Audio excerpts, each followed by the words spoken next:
തെരഞ്ഞെടുപ്പിലേറ്റ കനത്ത പരാജയത്തിന് കാരണം ഭരണവിരുദ്ധ വികാരവും പിണറായി വിജയന്റെ കടുംപിടുത്തങ്ങളുമാണെന്ന് ഉറച്ചു വിശ്വസിക്കുന്നവരാണ് പാർട്ടിക്കുള്ളിലുള്ളവർ പോലും. ഇപ്പോൾ CPIയോടുള്ള പിണറായിയുടെ കടുംപിടുത്തം ഇടതുമുന്നണിയെ തന്നെ തകർക്കുമോ എന്ന ആശങ്ക ശക്തമാകുന്നു.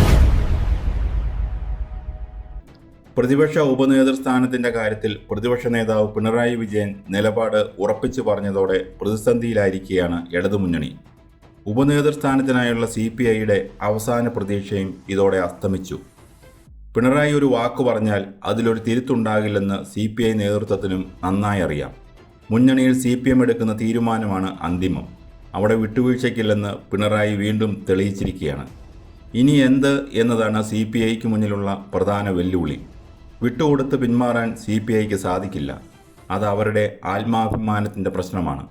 മറുഭാഗത്ത് പിണറായി വിജയൻ മാത്രമല്ല, ശിവൻകുട്ടി ഉൾപ്പെടെയുള്ള മുതിർന്ന CPM നേതാക്കളും CPIക്കെതിരെ പരസ്യമായി രംഗത്തിറങ്ങിക്കഴിഞ്ഞു. ഇനി എന്തു സംഭവിക്കും? CPI കടുത്ത തീരുമാനങ്ങളിലേക്ക് കടക്കുമോ? പിണറായി വിജയൻ വഴങ്ങുമോ?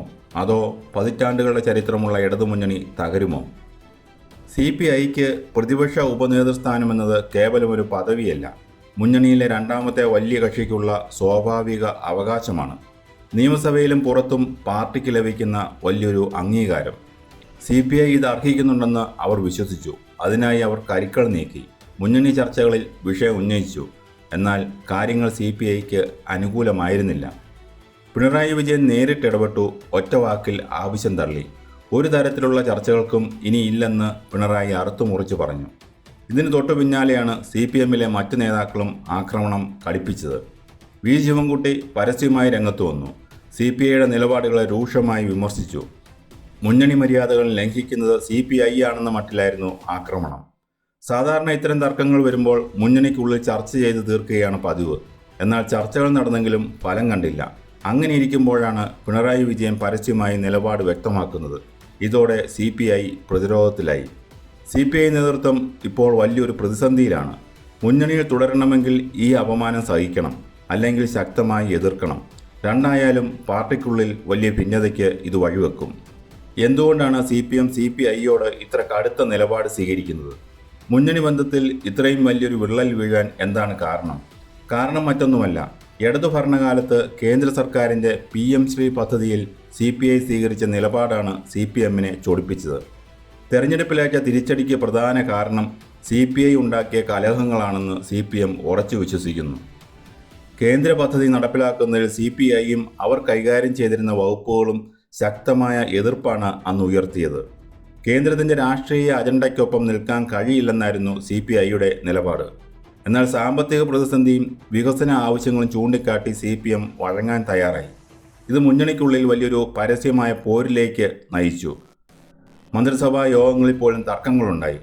പിന്നീട് നടന്ന തെരഞ്ഞെടുപ്പിൽ ഇടതുമുന്നണിക്ക് വലിയ തിരിച്ചടിയാണ് നേരിട്ടത്. തെരഞ്ഞെടുപ്പ് തോൽവി പഠിക്കാൻ CPM നടത്തിയ അന്വേഷണങ്ങളിൽ അവർ എത്തിച്ചേർന്ന ഒരു പ്രധാന നിഗമനം ഇതായിരുന്നു. PM ശ്രീ പദ്ധതിയിൽ CPI എടുത്ത നിലപാടും അതിനെ ചൊല്ലി മുന്നണിയിലുണ്ടായ പരസ്യ കലഹങ്ങളും ജനങ്ങൾക്കിടയിൽ തെറ്റായ സന്ദേശം നൽകി. സർക്കാരിൻ്റെ പ്രവർത്തനങ്ങളെ അത് ബാധിച്ചു. ലളിതമായി പറഞ്ഞാൽ, തോൽവിയുടെ ഉത്തരവാദിത്വത്തിൻ്റെ വലിയൊരു പങ്ക് CPM ചാർത്തിക്കൊടുത്തത് CPIയുടെ തലയിലാണ്. PM ശ്രീയിൽ തങ്ങളെ ബുദ്ധിമുട്ടിച്ച CPIക്ക് പ്രതിപക്ഷ ഉപനേതൃസ്ഥാനം നൽകി വളർത്തേണ്ടതില്ലെന്ന് CPM തീരുമാനിച്ചു. ഇത് വെറും ഒരു സ്ഥാനമാനത്തിൻ്റെ പോരല്ല, മുന്നണിയിൽ ആരാണ് തലമൂത്തയാൾ എന്ന് വ്യക്തമാക്കാനുള്ള CPMൻ്റെ നീക്കമാണ്. CPM നയം വ്യക്തമാക്കിയതോടെ CPIയുടെ അടുത്ത നീക്കം എന്തെന്നാണ് രാഷ്ട്രീയ നിരീക്ഷകർ ഉറ്റുനോക്കുന്നത്. CPI കടുത്ത നിലപാട് സ്വീകരിക്കുമോ? CPIക്ക് ഇനി എളുപ്പത്തിൽ പിന്മാറാൻ കഴിയില്ല. അണികളുടെ മുന്നിൽ പാർട്ടിയുടെ അന്തസ്സ് കാക്കേണ്ടതുണ്ട്. അങ്ങനെ വന്നാൽ മുന്നണി യോഗങ്ങൾ ബഹിഷ്കരിക്കുകയോ സർക്കാരിനെതിരെ സഭയ്ക്കുള്ളിലും പുറത്തും പരസ്യ നിലപാടുകൾ സ്വീകരിക്കുകയോ ചെയ്യേണ്ടി വരും. എന്നാൽ മുന്നണി വിട്ടുപോകാൻ CPI തയ്യാറാകുമോ? നിലവിലെ സാഹചര്യത്തിൽ അതിനുള്ള സാധ്യത കുറവാണ്. കാരണം പുറത്തുപോയാൽ രാഷ്ട്രീയമായി അത് കൂടുതൽ തിരിച്ചടിയാകുമെന്ന് അവർക്കറിയാം. പിണറായി വിട്ടുകൊടുക്കാൻ തയ്യാറാകുമോ എന്നതാണ് അടുത്ത ചോദ്യം. ചരിത്രം പരിശോധിച്ചാൽ പിണറായി വിജയൻ ഒരു വിഷയത്തിൽ നിലപാടെടുത്താൽ അതിൽ നിന്ന് പിന്നോട്ട് പോകാറില്ല. CPI എത്ര സമ്മർദ്ദം ചെലുത്തിയാലും തൻ്റെ തീരുമാനം മാറ്റാൻ പിണറായി തയ്യാറാകില്ല.